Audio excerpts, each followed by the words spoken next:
આગળના ડિસિઝન માટે ખૂબ મહત્વનું છે. તો સૌપ્રથમ આપણે આવડું મોટું સરસ મજાનું જે આયોજન કરે છે, 6 મહિનાની 19 તારીખે 18 વર્ષથી 22 વર્ષ સુધીના ભાઈઓના રોજગારનો કેમ્પ હતો અને 8-10 હજાર ભાઈઓએ એમાં ભાગ લીધો છે એવી ત્યારે પણ જાહેરાત કરી હતી. એ પણ આયોજન ખૂબ સફળ રહ્યું. એમાંથી 700 થી 900 ભાઈઓને અત્યારે ઓલરેડી ઇન્ટરવ્યુ કમ્પ્લીટ બતાવી અને જોબ ઉપર મોકલી દીધા છે. 21 વર્ષથી 18 વર્ષથી 30 વર્ષ સુધીની બહેનોનું આ સરસ મજાનું આયોજન એમના દ્વારા થયું. જ્યારે હજારો વિદ્યાર્થીઓને નોકરી અપાવવી એ કોઈ નાની વાત નથી. એવું જ ભગીરથ કાર્ય જે કરી રહ્યા છે એવા આપણે જેને ઓળખી આદરણીય લોકલાડીલા માયાભાઈ આહિર કલાકાર જે છે એમના સુપુત્ર જયરાજભાઈ આવું કામ કરી રહ્યા છે ત્યારે જોરદાર તાળીઓથી આપણે એમને જ વિનંતી કરી કે શાબ્દિક સ્વાગત સાથે પોતાની વાત રજૂ કરે જયરાજભાઈ આહિર. બોલીએ મોગલ માત કી. આટલા બધા બહેનો આવી જાય ન ચાલે. બોલીએ મોગલ માત કી. મોગલ માત કી. મોગલ માત કી.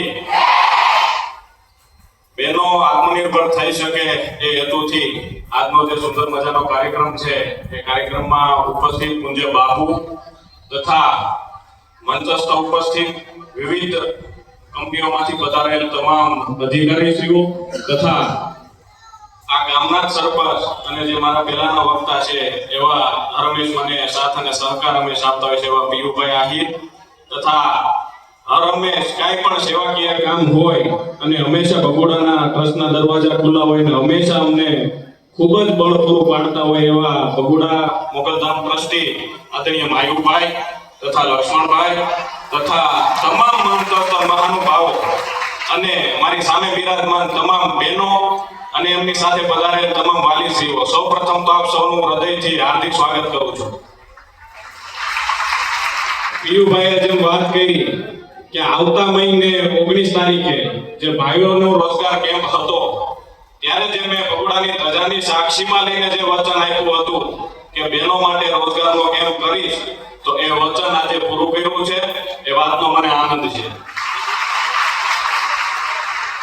પીયુભાઈ આપે જેમ વાત કરી કે બહેનો માટે કંઈક કરવું જોઈએ એ પ્રેરણા મને ક્યાંથી આવી તો એ હું તમને વાત કરું કે 11 મહિનાની તારીખે માત્ર ભાઈઓ માટેનું જ આયોજન હતું, પણ ઘણા ખરા બહેનો જેમને વિશે ધ્યાનમાં નહીં હોય કે આ આયોજન માત્ર ભાઈઓનું જ છે, તો ઘણા ખરા બહેનો એ કેમ્પમાં આવેલા હતા અને એમને જાણવા મળ્યું કે આમાં એમને રોજગાર નથી મળવાનો એમ.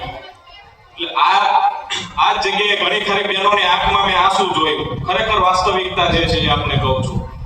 એ બહેનોના આંખમાં આંસુ જોઈને મને વિચાર આવ્યો કે આવી ઘણી ખરી બહેનો જે આપણા વિસ્તારના માંથી આવતી હશે એમને રોજગાર માટે પ્રયત્ન કરતા હશે અને કંઈક ને કંઈક સફળ નહીં થતા હોય તો એમની વેદના મેં મારી વેદના સમજીને કંપનીઓને મેં વાત કરી. બહેનોનો વિષય હોય એટલે આપણે જોવું પડે પહેલા તો એમની સેફટીનો વિષય અને ઘણી બધી બાબતોને ધ્યાનમાં લઈને પ્રદીપભાઈ આપણે સંપૂર્ણ વાત તમામ બાબતોમાં ગંભીરતાથી ચર્ચા કર્યા પછી આ કેમ્પ કર્યો છે. ખૂબ જવાબદારીથી કરીએ છીએ અને તમામ બહેનોને રોજગાર મળી રહે એ હેતુથી આજ ફરીથી કહું છું કે તમામ બહેનોને રોજગાર મળી રહેશે એ વચનથી વાત. માયુભાઈ કહેતા આનંદ થશે કે અત્યાર સુધી તો માત્ર મારે એક બેનના આશીર્વાદ મળતા હતા ને હું આટલો સેવાકીય કામ કરતો હતો. અત્યારે તો હજારો બહેનોના આશીર્વાદ મને મળવાના છે એટલે ડબલ તાકાતથી સેવાકીય કામ કરતો રહીશ એ પણ આજે વચન આપું છું. એટલે કોઈ ચિંતાનો વિષય નથી. આપણે જોતા હોય છે કે કંઈક ને કંઈક સેવાકીય કામ થતું હોય તો 1-2% લોકો કંઈક બીજા વેવમાં લઈ જતા હોય કે આ કાર્યક્રમમાં બીજી ત્રીજી રીતે આ લોકો એમના બીજા હિત માટે કરતા હોય.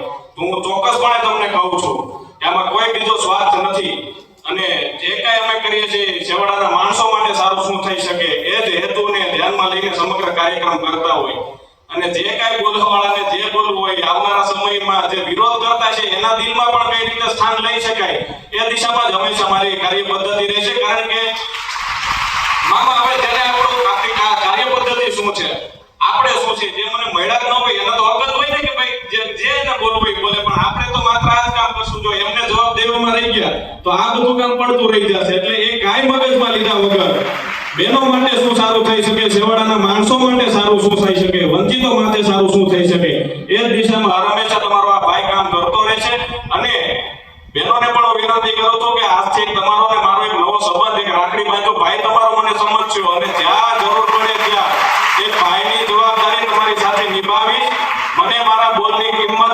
નો દીકરો છું, બોલ્યા પછી નિભાવું છું, તો જ બોલું છું, વિશેષ કઈ નથી કહેતો. આપ આવ્યા અને આપની જે કઈ મનોકામના લઈને આપ અહીંયા આવ્યા હો એ માતાજી પરિપૂર્ણ કરે. આપ સૌનો આભાર. જય માતાજી.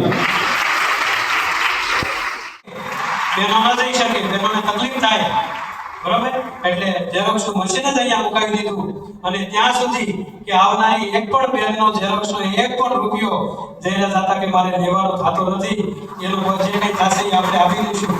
તો આવી ઉમદા કામગીરી જઈને જાતા નિભાવી રહ્યા છે. શું એવું તમે વાત કરી લીધો અને ત્યારબાદ મામા જોડે વાત થઈ.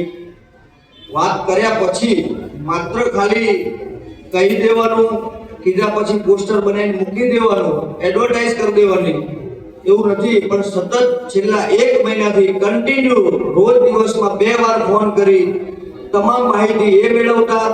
બહેનોની સેફટી, એમની હોસ્ટેલ, એમનું ખાવાનું, તમામ દિવસમાં 2 વખત ફોન કરી પૂરેપૂરી માહિતી, એમને જે કમેન્ટ આવતી હશે, જે ફોન આવતા હશે, એ ફોનના આધારે મને પ્રશ્ન કરતા, હું એનો જવાબ આપતો. અને ડેલી 2 ફોન કરીને માત્ર એક જ વાત કરતા, અમારા વિસ્તારની બહેનોને, મારા ત્યાંથી જે રોજગારી મેળવવા આવે છે બહેનોને કાંઈ પણ તકલીફ ના પડે એનું ખાસ ધ્યાન રાખજો, ખાસ ધ્યાન રાખજો, ખાસ ધ્યાન રાખજો. એટલે માત્ર જયરાજભાઈ આહિરે જે આયોજન કર્યું બહેનોને રોજગારી મેળવવા માટે, બહેનોને રોજગારી આપી દીધી, બહેનો નોકરી લાગી ગઈ, પગાર લઈ લીધો, એટલા પૂરતું નથી રાખેલું. પણ તમારા નોકરી કરતા પણ વધારે તમારી સેફટીની, તમારી સુરક્ષાની કન્ટિન્યુ એ ચિંતન કરતા રહ્યા છે અને મને ફોન કરતા રહ્યા. તો ખાસ તો અત્યારે કંપની માટે લગભગ ઘણા બધાના, મને ખ્યાલ છે ત્યાં સુધી હું લગભગ રોજ 900 થી 1000 ફોન એટેન્ડ કરતો હતો, હું અને મારા સાથી મિત્ર બંને થઈ. લગભગ બધી બહેનોને જેના ફોન આવ્યા છે એના મોટા ભાગે બધી બહેનોને આપણે ફોન પર જવાબ આપ્યા છે. નાના મોટા એમના પ્રશ્નો હતા. એમને ખાસ તો બેનને રહેવાની બધી બહેનોની એવી વાત હતી કે અમારી રહેવાની હોસ્ટેલની વ્યવસ્થા શું છે, અમારે આવવા જવાની વ્યવસ્થા શું છે, અમારી જમવાની વ્યવસ્થા શું છે. તો આ બધા પ્રશ્નો હતા. એમાં ખાસ તો આપણી કંપની સ્ટાફ બસની સુવિધા પ્રોવાઈડ કરે છે કે કંપનીની 30 કિલોમીટરના અંતર સુધીમાં કંપનીની સ્ટાફ બસ તમને હોસ્ટેલ સુધી મૂકવા માટે અને તમારા શિફ્ટના ટાઈમમાં તમને લેવા માટે તમારા હોસ્ટેલના ગેટ સુધી બસ આવે છે. એ પ્રમાણેની કંપનીએ વ્યવસ્થા કરેલી છે. કંપનીમાં એક ટાઈમ તમને જમવાનું મળશે, એક ટાઈમ તમને ચા નાસ્તો મળશે. તો માત્ર એવું નથી કે ખાલી તમને નોકરી પૂરતી કામ કરાવવા પૂરતું જ કામ કરાવવાનું. આપણી મધરસન કંપનીના સાણંદ જીઆઈડીસીમાં 2 પ્લાન્ટ છે. એક સાણંદ જીઆઈડીસીમાં છે, એક માંડલ જીઆઈડીસીમાં છે. બંને મધરસન કંપની જ છે. અને મધરસન કંપનીમાં મોટે ભાગે એટલે કે 900 છોકરાઓ છે, એ પણ લોડિંગ અને અનલોડિંગ કરવા માટે. તો મોટા ભાગે બહેનોનો એ પણ એક પ્રશ્ન હતો કે ભાઈઓ માટે છે, બહેનો માટે છે, બહેનો કેટલી કામ કરે છે, ભાઈઓ કેટલા કામ કરે છે. 4500 મેન પાવરની અંદર માત્ર 1500 જ છોકરાઓ કામ કરે છે, બાકીની 3000 બહેનો કામ કરે છે. કે ભાઈ શ્રી જયરાજભાઈનું કહેવું એવું પણ હતું કે બહેનો જ્યાં તમે લઈ જાઓ છો, જ્યાં તમે એમને જોબ અપાવો છો, રોજગારી અપાવો છો, એ એવી જગ્યાએ અપાવો છો કે જ્યાં મોટે ભાગે બહેનો કામ કરતી હોય તો એમની સાથે કામ કરી શકે. મધરસન કંપનીની અંદર આપણી મારુતિ સુઝુકી ગાડી જે બને છે આખી, એનું વાયરિંગ હાર્નેસ બને છે. એટલે આખું ગાડીનું વાયરિંગ બને. ઘણા બહેનોનો એવો પ્રશ્ન હતો કે ચાલુ વાયર હોય તો એવું હોતું નથી. વાયરિંગ હાર્નેસ એટલે ગાડીની અંદર જે વાયરો લાગે છે એ વાયર આખું એનું જે માળખું હોય છે એ કંપનીમાં તૈયાર થતું હોય છે.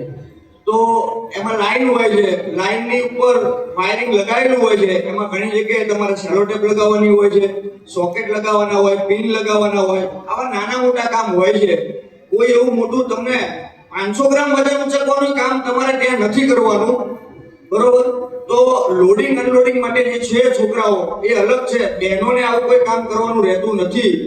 તો ખાસ ઘણી બહેનોની આ એક નાની એવી ક્વેરી હતી કે ભાઈ અમારે બહેનોને ત્યાં કોઈ વજન ઉંચકવાનો છે, અમારે ત્યાં મશીન ઉપર કામ કરવાનું છે. તો મશીન નથી હોતા, મોટે ભાગે એક લાઈન હોય છે ને લાઈનની અંદર વાયરિંગ લગાવેલું હોય છે. તમારે માત્ર ઊભા વાયરિંગનું તમને જે પણ કંઈ તમને કામ આપે એ કામ કરવાનું હોય છે. પછી એક બીજી એક એવી ક્વેરી હતી બહેનોની કે અમે 12 પાસ છીએ, અમે ડિપ્લોમા કર્યું છે, અમે આઈટીઆઈ કર્યું છે, તો અમારે બધાને સરખું કામ કરવાનું હોય? તો ના, એવું નથી હોતું. તમારું જે એજ્યુકેશન છે એના બેઝ પર એના ડિપાર્ટમેન્ટમાં તમને અલગ અલગ જગ્યાએ કામ આપવામાં આવે છે. કોઈને ક્વોલિટીનું કામ હોય છે, કોઈને મશીન પર કામ કરવાનું હોય છે, કોઈને કોમ્પ્યુટર વર્ક પર હોય છે. તો આ રીતે તમારું જે એજ્યુકેશન છે, તમે જે ભણ્યા છો એના બેઝ પર તમને અલગ અલગ ડિપાર્ટમેન્ટમાં અલગ અલગ કામ મળે છે. રહી વાત બીજી ખાસ કે જેના માટે આપણે બધા રોજગારી મેળવીએ છીએ અને એના માટે જ આપણે અહીંયાથી 200 કિલોમીટર 250 કિલોમીટર દૂર આપણે જવાનું છે, તો એ છે સેલેરી.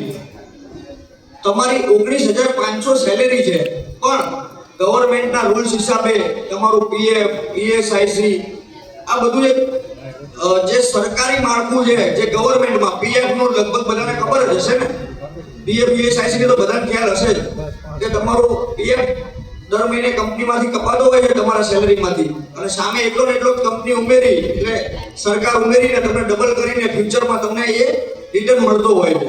તો એ બધું કપાતા તમને ઇન હેન્ડ 17 થી 17,500 રૂપિયા 8 કલાકમાં 26 દિવસ કામ કરવાથી આ બધું કપાતા તમને 17,500 રૂપિયા ઇન હેન્ડ મળે છે. તો રહી વાત સેલેરીની. બીજી વાત રહી વાત તમારા હોસ્ટેલની. હોસ્ટેલની એવી વાત છે કે કંપનીથી 30 કિલોમીટરના ડિસ્ટન્સમાં અમે તમારી હોસ્ટેલની સુવિધા કરી આપશું, જ્યાં હોસ્ટેલની અંદર મોટે ભાગે બધી બહેનો જ રહે છે. બોયઝ હોસ્ટેલ અને ગર્લ્સ હોસ્ટેલ આખી અલગ હોય છે. તો પછી એવું અહીંયાથી તમે આવો તો તમને એવું ના લાગે કે અમે એક સાથે 1500 બહેનો ત્યાં હતા, એમાંથી 500 બહેનો આ હોસ્ટેલમાં છે, અમે તો 200 અહીંયા છીએ. તો એવું જરૂરી નથી કે અહીંયાથી ત્યાં આવ્યા પછી બધી બહેનો એક જ જગ્યાએ હોય.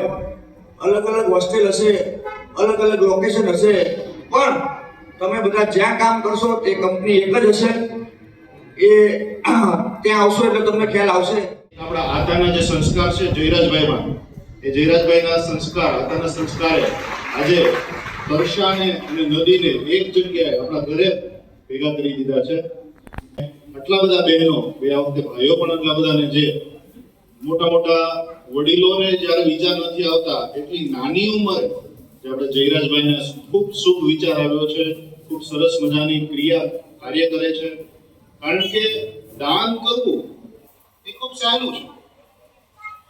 500 રૂપિયા કોઈને આપવા એ ખૂબ સહેલા છે, પણ મહાદાન કોને કહેવાય કે 500 રૂપિયા કમાવા કઈ રીતે એ જો આપણી સુધી પહોંચાડે કે એને કોઈ દિવસ માંગવાની જરૂર ન પડે, એ કાર્ય આજે જયરાજ ભાઈ આપણા સાથે કરી રહ્યા છે. તો એને ખૂબ ખૂબ તાળીઓથી આપણે વધાવી લઈએ.